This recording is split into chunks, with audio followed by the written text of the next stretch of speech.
Welcome to another Diablo 2 Resurrected video. This time I'm coming to you with some tips for you beginners out there. I was thinking, with the open beta coming this Friday on the 20th of August, well, some new players might want to join in who have never played Diablo 2. Diablo 2, the original, is quite old at this point, and I was thinking maybe some new players want to join in and maybe even like the game who later buys it. In the release of the Diablo 2 Resurrected is 23rd of September this year, 2021. So I'm coming to you here with some tips for you beginners, and I'll be covering first of all classes, some tips for the classes. Not which one to choose, that's entirely up to you, but some tips for the individual classes and what to think about. And then we'll have the world itself and items in that world that you might need to know, and we'll see where we go from there. Now, I'm no super expert on Diablo 2, but I am experienced with Diablo 2, and here are my tips. Enjoy, and I hope you have some use for them.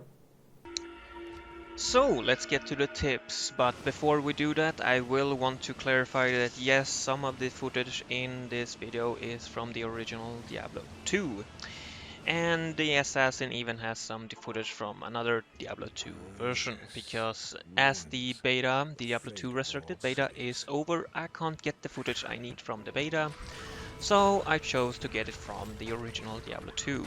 Now, there is no difference here, the principle and the way of doing things is still the same, so don't worry about that. Now, the first tip I will give you before we get into the classes here is press tab to get the map. Now you know. But let's pick off with the characters. There are 7 characters to choose from, 7 classes, you can also say. But which one to choose? Which one is the best? Which one is the strongest? Which one is the easiest? Well, there's no clear answer on that, because that is very dependent on you, the person, the player.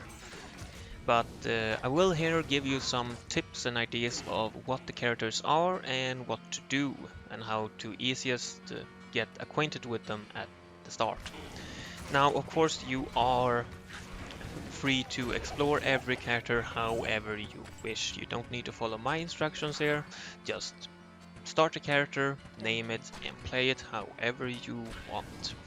I did that when I first started playing Diablo 2, and I loved it. It was fun exploring the characters and just seeing all the abilities and everything. But limiting yourself within just one or two skill trees in the game, each class, is a good way, because not doing everything in the game will unfortunately lock yourself to certain areas, acts, because you need to get strong, and by getting strong in this game you need to focus on just a few abilities. Otherwise all your abilities will do practically no damage at all. Well, enough for that, let's get to the classes. From left to right, we start off with the Amazon. Now, the Amazon is a ranger with bow or a spear thrower or spear stabber. Now, spear or bow doesn't matter really, just go with the one you like. Now, either way you go, spear or bow, your main stat will most likely be dexterity, because dexterity is used for both bow and javelins to be able to use. Also, strength plays a part in this. Now, so dexterity and strength, and vitality is also a good secondary stat. Ignore mana, you won't be needing that much, except maybe at the start when you're using a lot of bow and arrow skills. Now, when playing with bow, remember that you will need a quiver to be able to shoot arrows, and the quivers have a limited amount of ammo, so you will need to replace these as you go go around. Easily replaced by either finding arrows or buying them from the person who sells them, the NPC, the vendor. Now, spear can also be thrown. Just basically, javelins can be thrown, like basically just right at the start. So at the start, you can have a good amount of damage when throwing, but keep in mind that there is a limited ammo on the arrow, bows, or javelins as well. So be mindful of that. As for skills, well, focus on either bow or javelin. Don't mix them up. I had a friend, he went javelin and chose the poison javelin spear and did a lot of damage in Act 2. So poison javelin spear is a good way to go until you reach higher level and can respec. On to the next class. Continuing on with another dexterity and strength heavy class is the assassin. My personal opinion on this is to if this is your first time with an assassin, start off with the traps tree. They are easier to do and also well the damage is quite high and you're ranged, so you don't need to go into the middle of the fight and potentially be killed quite fast. Dexterity and strength are very equal in the assassin build because the type of weapon they use are mostly based on strength and dexterity equally. Both need maybe 55 in strength and dexterity to be used. Now the footage here is captured from a version of Diablo called Path of Diablo. So this is not Diablo 2, the original really, but a more of a quality life improved version, but the principle is the same. Now, traps are placed and then they shoot out either waves of fire early on at level 12 or shoot lightning. The lightning ones are the ones you want to use. They are available at level 24 and shoot a straight out lightning bolt, and AR can be very powerful at higher levels. Of course, I do encourage trying out the martial arts build because I did do that with the assassin I have, which is level 40 something. Have completed normal difficulty and halfway through nightmare or something. And it is quite powerful martial arts, but it is a bit more difficult to get into. Traps are much easier.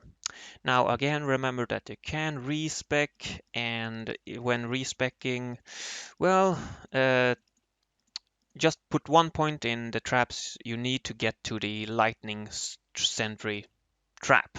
No more. Just 1 point there, 1 point there, and then you're done. Now, some points in Shadow discipline is necessary, especially in late game, because you can gain burst of speed, that you gain increased movement speed and attack speed and so on, but also resistance and the Shadow Clone, which mimics your abilities and even some abilities that you don't have. So Shadow Discipline is very good and effective at higher difficulty and even lower difficulty. So keep that in mind. Check out what the spells do, and if they sound like it is a really good thing, go for it. But keep away from martial arts if you're going with the traps build. And now we're going for the Corpse Racer, the Necromancer. Poison and Bone Skill is the way to go if you want something more easy or something soft to start off with, because the Poison and Bone Skill are very straightforward. Just pick some stats in mana and some in health and of course some in strength, because strength is needed to wear some armor. So it's not something that you want to focus on. It's mainly a third stat that you might need to pick some points in to be able to use higher quality armor. But mana and vitality are the two main stats that you will need to concern yourself with. Now, of course, mana is used so that you can shoot out your spells more. Poison and Bone Skill focus on Poison and Bone Skills spells, which shoot out different, well, depending on what you pick. Now, Teeth is very effective of clearing rooms, and later at level 18 you will want to pick the Poison or the Bone Spear ability, because it's very effective at clearing out a straight line, because the Bone Spear ability goes through enemies or pierces enemies until it stops or it just vanishes. Now, some points in bone armor is also very good because it absorbs damage, a limited amount of damage, which is great for your character because it won't die. Now, Summoner Necromancer are very powerful and very fun to play with because it's so fun having an army of skeletons just invading and killing everything in sight. Plus, having curses to that, like the Amplified Damage curse, which make it so that all your minions and also your allies do uh, well much more damage on the enemies, are also a very good thing. But if you want something easier and it's your first Necromancer, I would recommend doing the Poison and Bone scale. Focus on teeth, because you start with 2 teeth only, but as you put more points into teeth, there will be more. You will shoot out more teeth as with each. Well, you shoot out more teeth in a big cone in front of you. The Bone Spear is just a one-time projectile, but it's a very effective projectile though. So let's move on again. Now, the big guy, the big barbarians. Or barbarian, sorry. These are, well, mostly very strength-based, and all trees are quite good. Now, you will want to focus on maybe one type of weapon, though, because if you're doing with having some weapon masteries, you will want to have focus on just one weapon, maybe only maces or only axes, and things like that. Then the Barbarian is a very strong character, which make it so that he can double wield or dual wield some weapons that other characters cannot. Some weapons in this game are two-handed, but the Barbarian is strong enough to actually dual wield some of these two-handed weapons, which is great, and it gives the Barbarian a lot of damage. It can give him a lot of damage early on as well.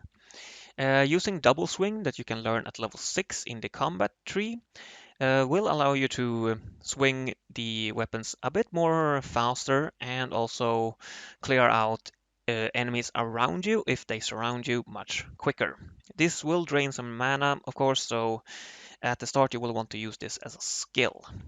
Later on, when you have more mana and it doesn't drain too fast, you can actually use this as a standard attack. If you assign it on the left side of the screen, you have an arrow at the bottom there. If you assign your double swing ability there on the left side, then you will have your double swing as a standard attack.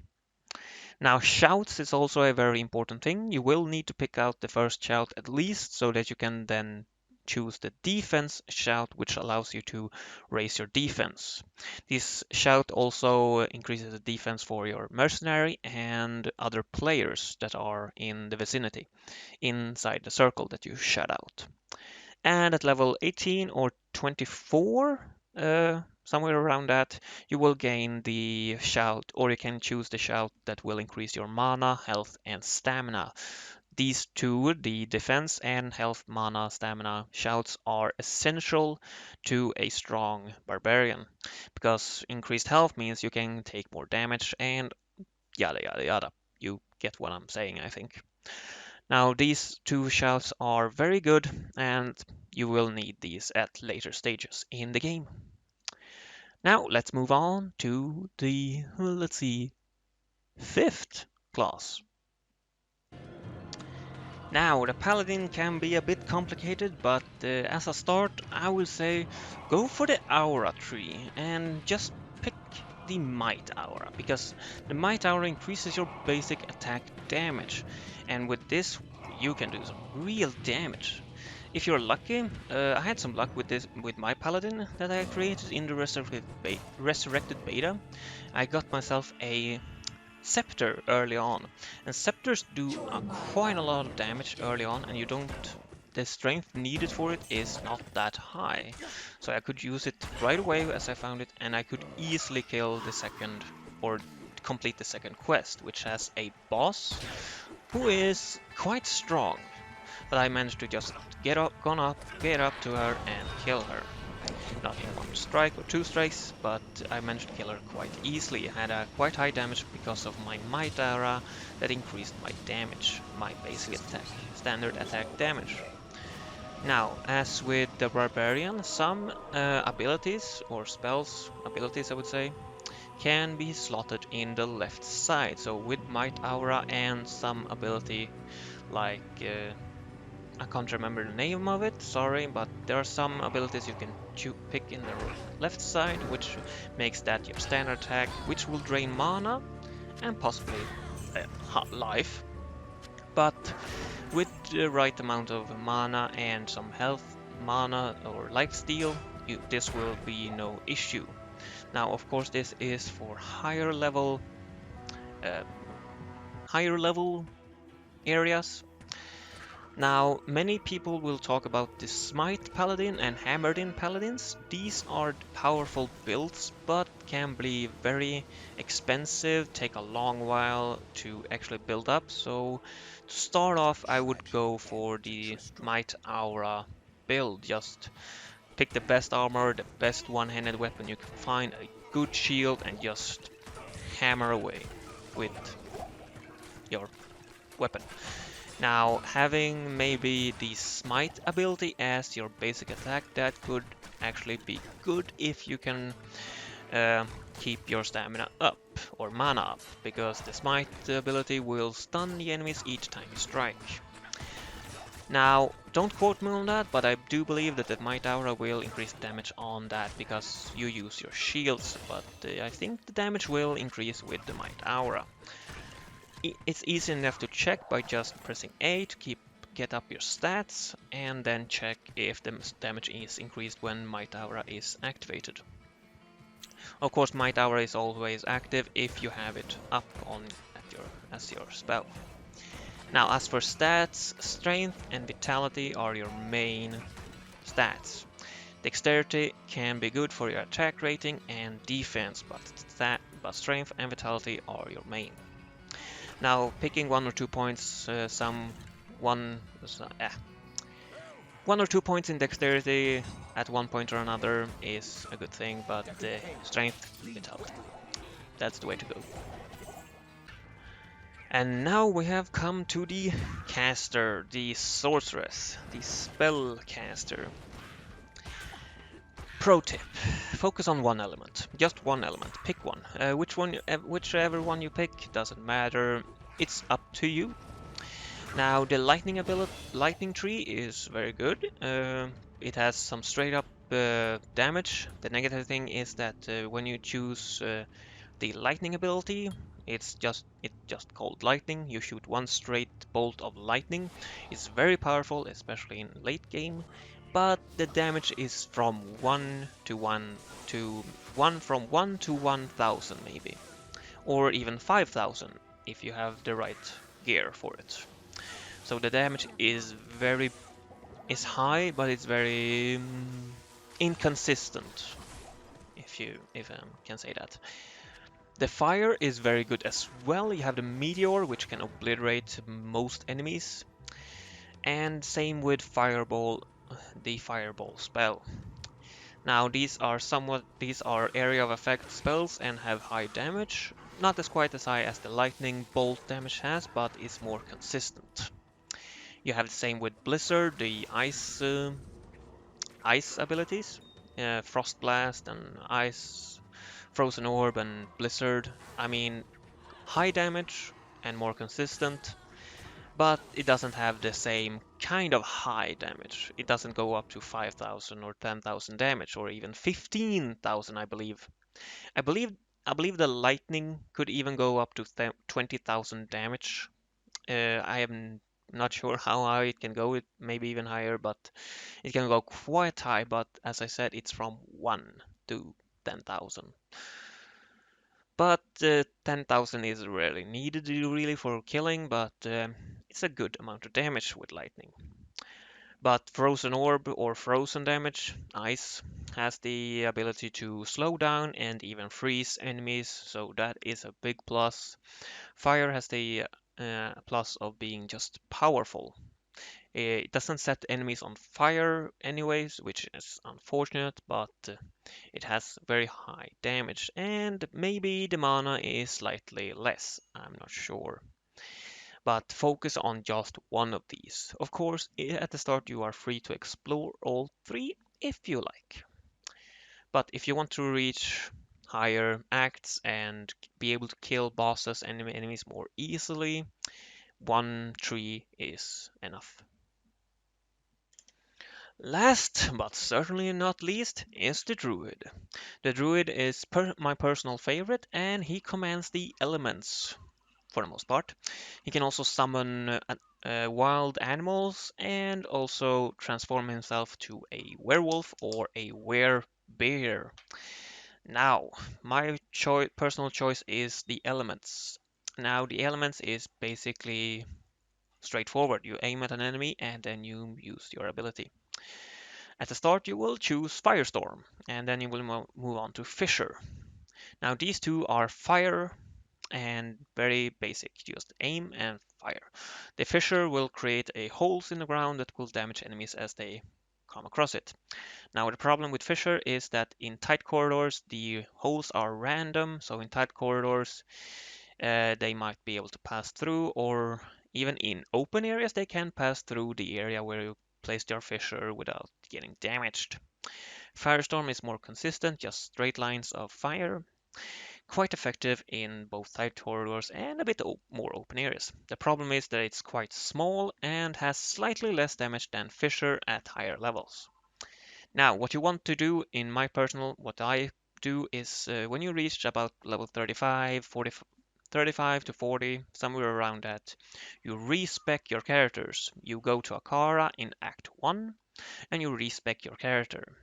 Now, this can only be done once. Once in normal difficulty, once in nightmare, and once in hell difficulty.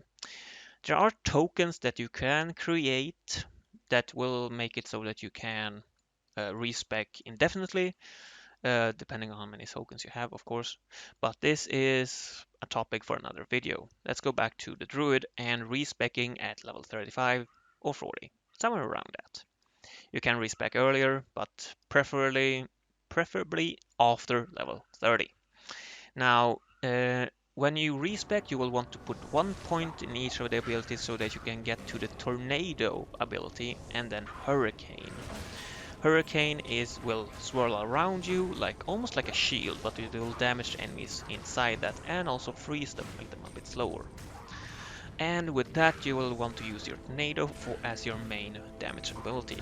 At higher level and with the right equipment, each tornado can do about 2,000 to 3,000 damage, and possibly even more. So this tornado and hurricane is the way to go if you want a stable damage. Now, of course, the tornado can be inconsistent in the way it travels, but generally it travels in a pretty straightforward line. But it's the best build for me, at least. Now, shapeshifting is also very powerful, but either way, if either you go elemental or shapeshifting, a few points in the oak sage in the summoning tree is, I would say, quite essential because it increases your max HP. And having a few points in that will, of course, increase your HP and make you a bit more powerful. A few points in cyclone armor is also very good for the druid when you're going elemental.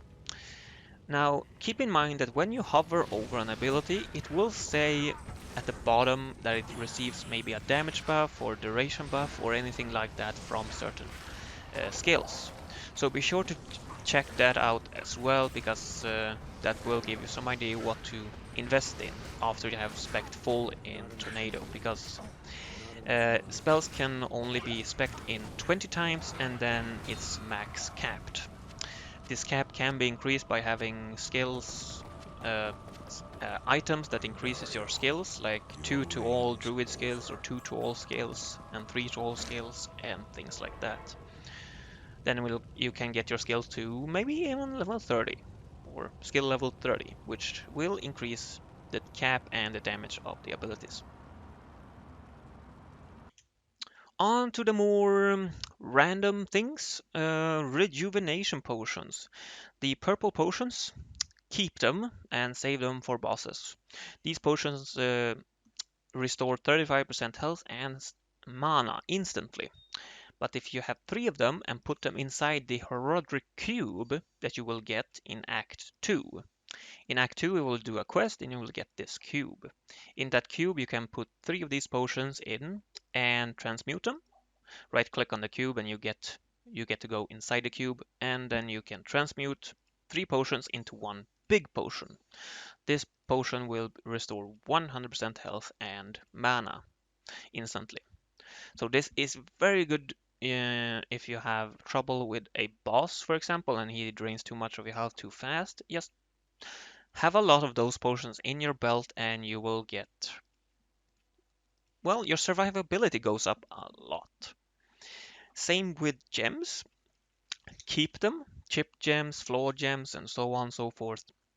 Keep them, and when you have 3 of the same kind, 3 rubies or 3 sapphires or whatever you have of the same quality, 3 chip, 3 flawed, 3 rubies, or 3 flawless, put them inside a cube and put them together, transmute them. You will get a higher quality gem, and this can potentially be used to trade with other people.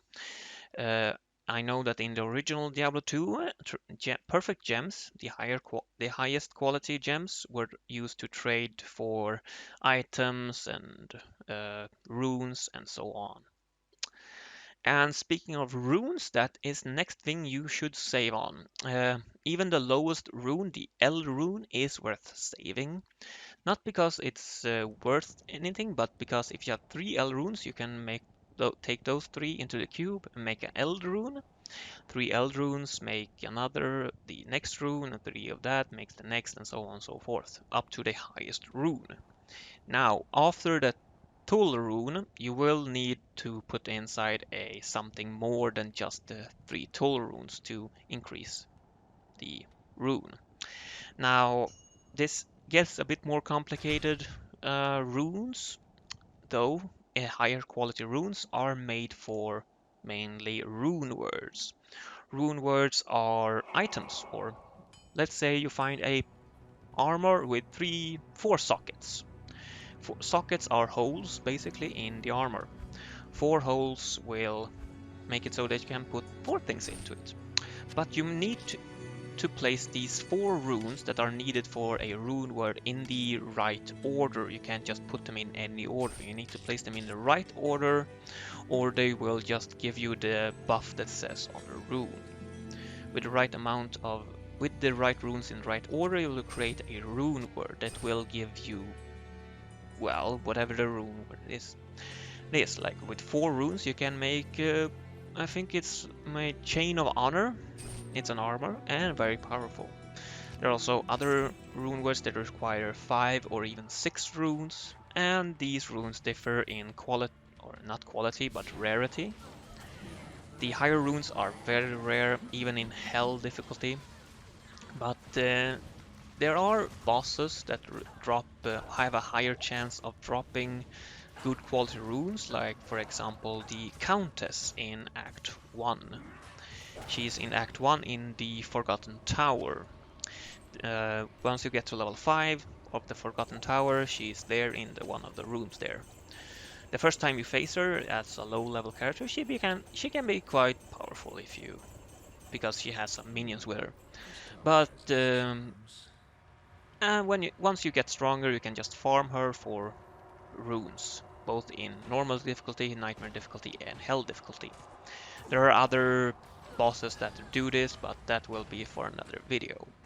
Of course, runes can be dropped anywhere from anyone, so if you're lucky, who knows, you might get a really good quality rune from anyone. Now on to buying items. Yes, this is maybe a bit of a weird topic to give tips about, but this is for the gamble option that some NPCs in the game has. It's a gamble option where you open up gamble and then you get a bunch of random items. They're all red. You don't know what they do or what rarity they have. They can be gray, common, or uh, magic, which is the blue one, and rare, which is the yellow one. Is that the vice versa. Magic is the yellow one, rare is the blue one. Yeah. Now, if you're lucky, you get a magic item, and it's really much better than one you have. But if you're unlucky, you get something less enthusiastic. So, yeah, it's a gamble basically. You buy something for a price, and if you're lucky, you get you get something that was worth the money, or you don't. This is not using real money. It's using the go in-game gold, so it's no pay to win or anything like that. It's just the gold in the game. So, and you can get plenty of gold in the game. Just learn what is worth more than other items. This takes a while to learn, but you can quickly realize what is worth more than others. Well, those are my tips for Diablo 2 Resurrected. I hope you have got some good tips from me here, and I hope to see you in future videos about this game.